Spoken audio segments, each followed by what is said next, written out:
Hello, everyone, and welcome to the Southern Reads podcast, the show where I talk about books and only books and everything book related. And today I am joined by our first guest for the book podcast. Miss Susan Gooch is with me today. She is the author of the Carrington Series, which includes the Carrington Affairs, the Nonnegotiable, and the Dirty Birds book club.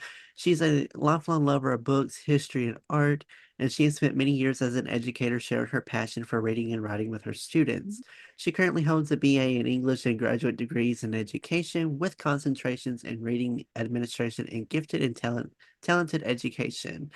As an avid reader, she devours more than 150 books a year. She actively connects with fellow readers online, highlighting favorite titles through her Instagram feature. Y'all have got to read this.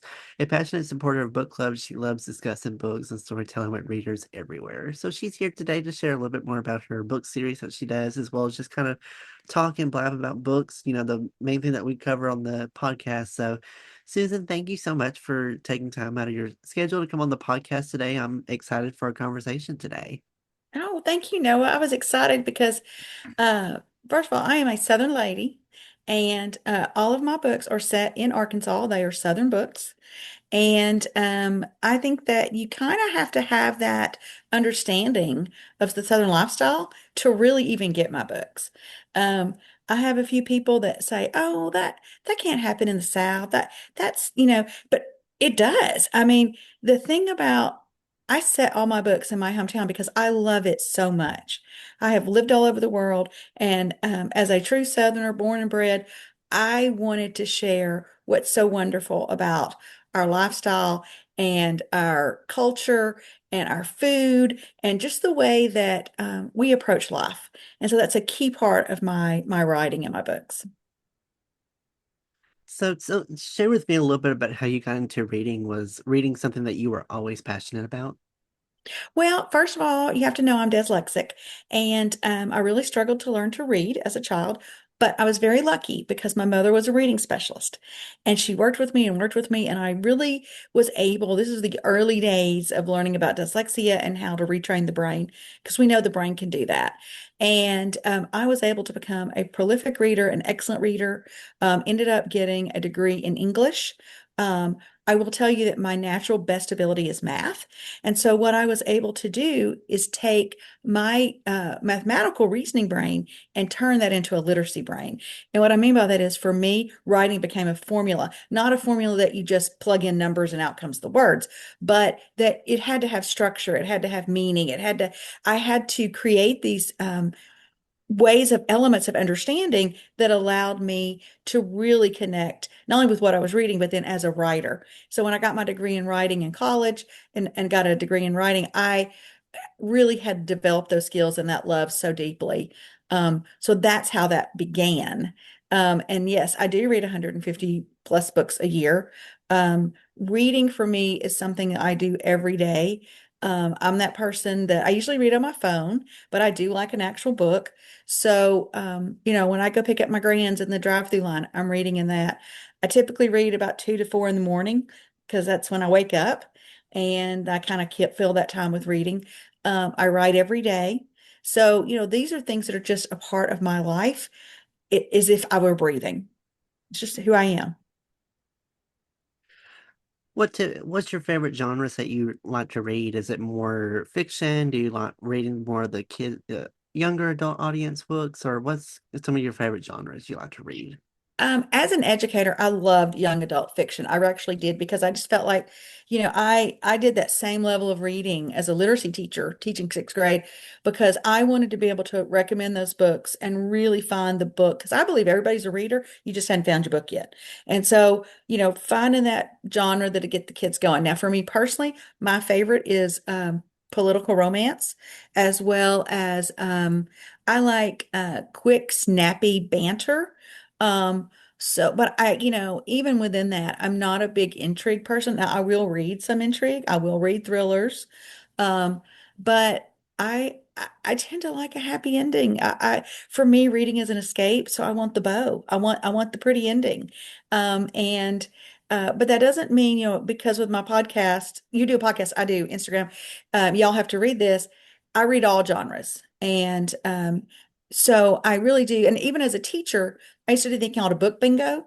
And you had, in every 9 weeks, you had, I mean, semester, you had to read a science fiction, you had to read a fantasy, you had to read a boy fiction. You had, I mean, there was things everybody had to read. And then you got so many you got to read that you really loved. So I think that's good for everybody because that's how we grow our brains is when we step outside our comfort zone and we expose ourselves to things that maybe aren't our natural love. Yeah, for me personally, I with me being 24 and I started reading when I was 20, well, I had like found my new love for reading when I was 22, 23. I was still pretty fairly young when I first got into reading. Um, it might have been tw 20. I'll say 20. Um, I read a lot of the young adult just because there was a lot of plot lines and details in the young adult novels that I really gravitated towards because it was like this was what was really happening in my life, what was actually Mhm. happening in my actual career. So there was a lot of books in there that I had that were um very much very casual. I could read it and be like, yep, I can highly relate to that.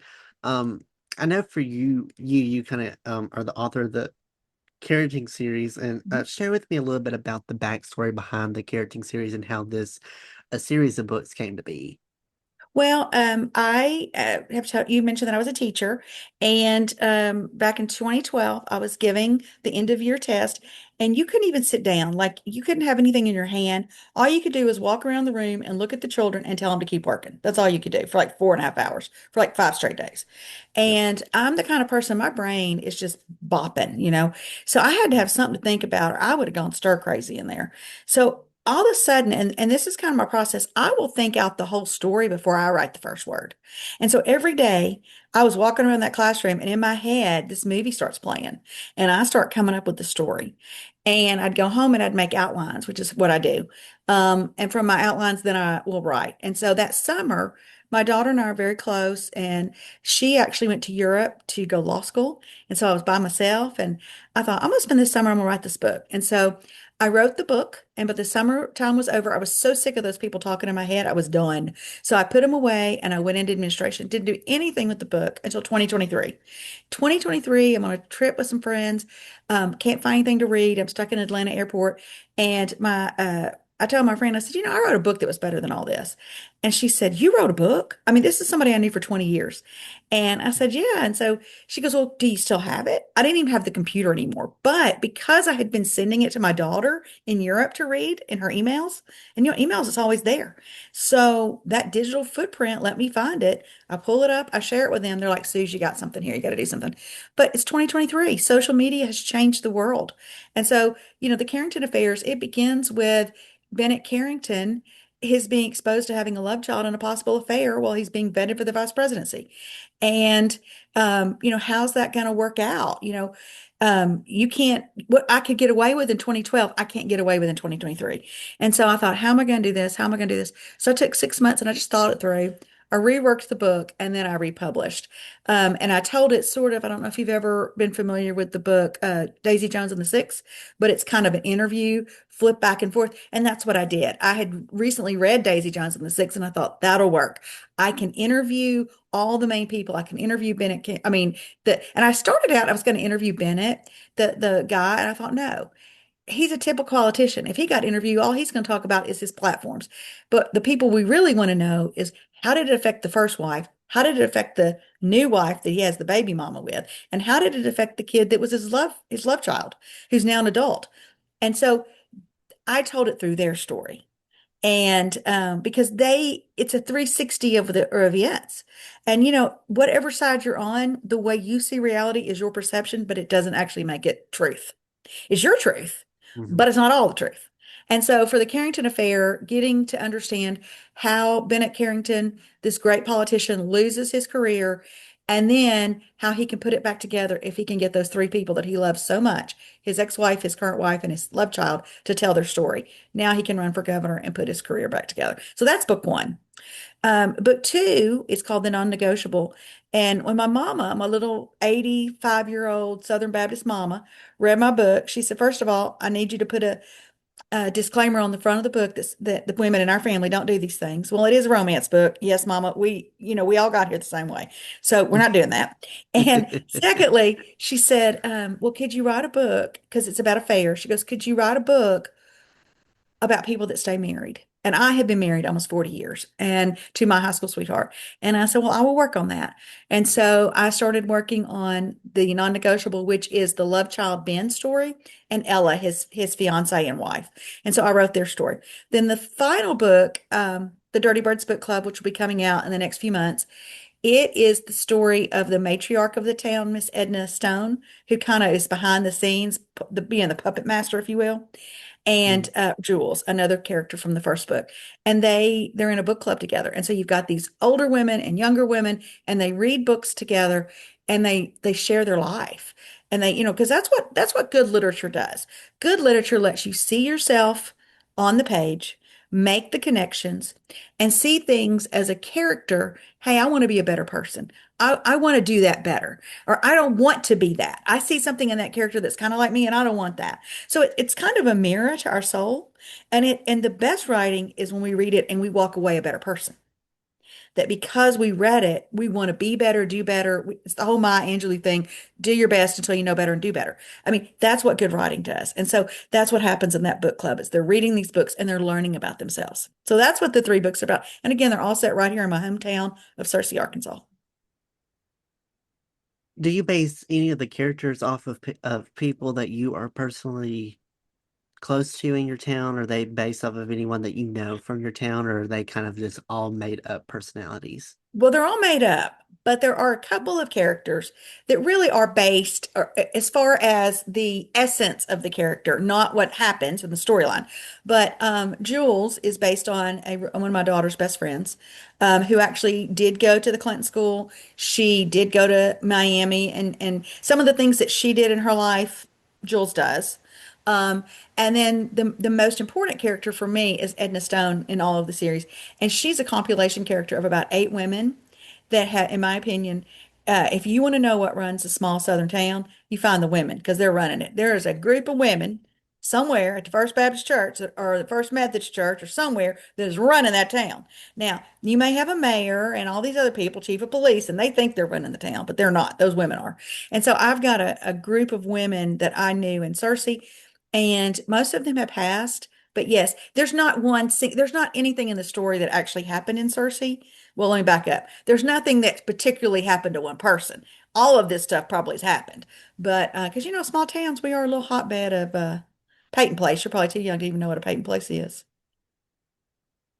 Yeah, I'm Do you know not what it too is? familiar with it. So when we get off here, you can look it up. Back in the 60s, there was a show called Peyton Place, and it was the first time that on television we showed affairs, and it was sort of like a nighttime soap opera. And so that's kind of the idea here. Uh, I gotcha. Um,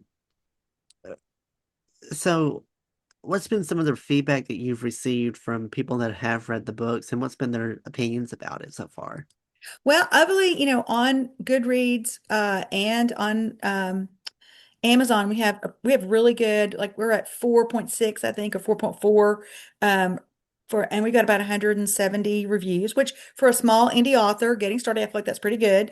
Obviously, Mhm. we want more. We're working on more.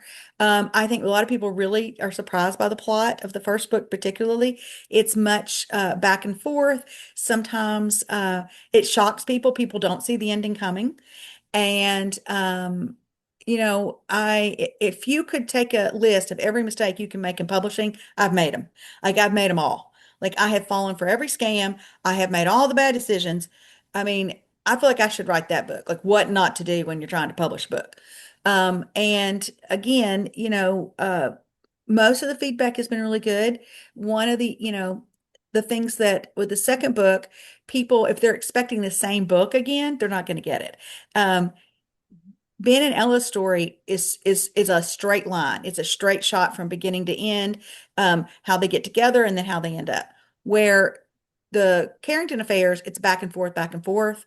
And in the Miss Edna's book club, it's a little bit combination of both. But really that's the thing about me. I'm telling the story. I'm telling these people's stories. And it's not, I do not, even though I mentioned earlier writing with a formula, I do not follow a formula in my writing. It really is letting the story take the lead. And so I think I'm very character driven. I'm very character rich. I'm very plot driven. And I'm also very emotional. Like I want my reader to kind of wallow a little bit in their emotions and my character's emotions. I know for a lot of your books, and you kind of had touched upon this earlier, is that you gravitate towards strong women characters. Mhm. Tell me a little bit more about that and why you might wanted to focus more of having strong women. Well, I truly believe that just like I think women have been running the world. We just do it quietly and we don't carry sticks. We carry uh, we carry a look.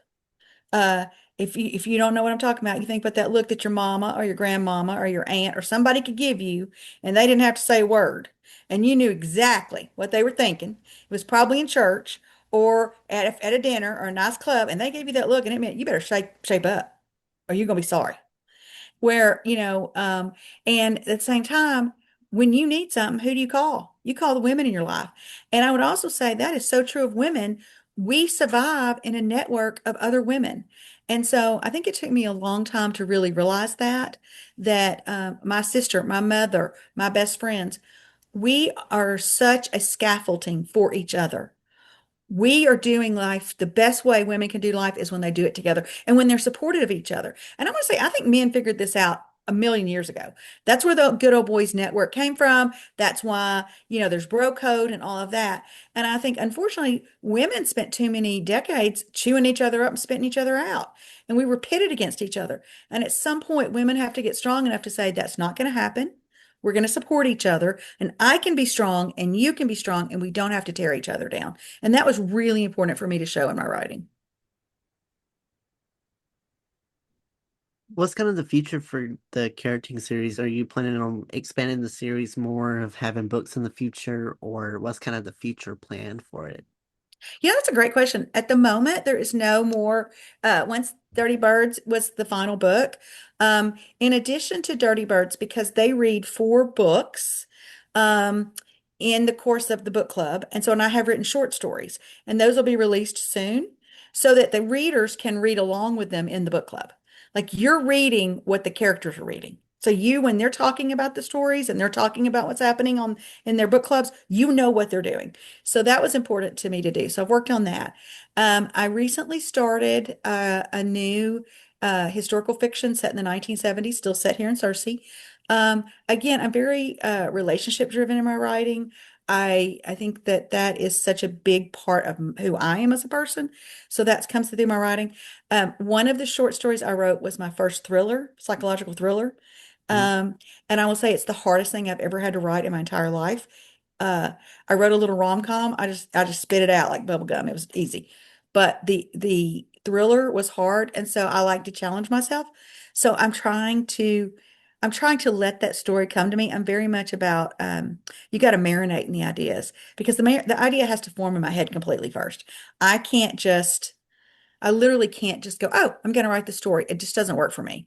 I have to know what's going to happen. So I'm working on another relationship book right now in the 1970s, but then um, I don't know. Right now, I don't see the Carrington series coming back and having another book.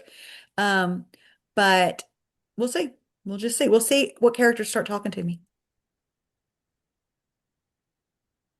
Well, Susan, I appreciate you so much for taking time out of your schedule to come on the podcast today to talk about your books and to share a little bit more about your writing process and just kind of your experience as being an author. To my audience, if they're interested in the book and they would love to check the book out for themselves, where can they go to learn more information about it and where can they go to follow you and support you on your journey? Okay, well, Amazon, Barnes and Noble, you can get the books there. Please, I would love for you to check it out, especially if you want to get started with the Carrington Affairs. It's on Kindle Unlimited, so it's a free download for you if you've got Kindle Unlimited. Um, Also, non-negotiables out there as well. Um, you can get me please follow me if you will on Instagram and Facebook, Susan Gooch, the author. And like I said, if you're looking for good reads, every couple of days I go on and suggest new books to read. So it's a good way to find if you're looking for a book club read, it's a good way to do that. I would also say my book makes a great book club read, and I love to Zoom with book clubs. So if your book club decides to do it, contact me through susangooch.com and I would be happy to set up a time to Zoom with your book club. And I will put all this information in the description box in the show notes below so that if you are interested in that, there will be links and stuff in there for you to be able to check her out. Her socials will be down there again as well, so feel free to go check that out.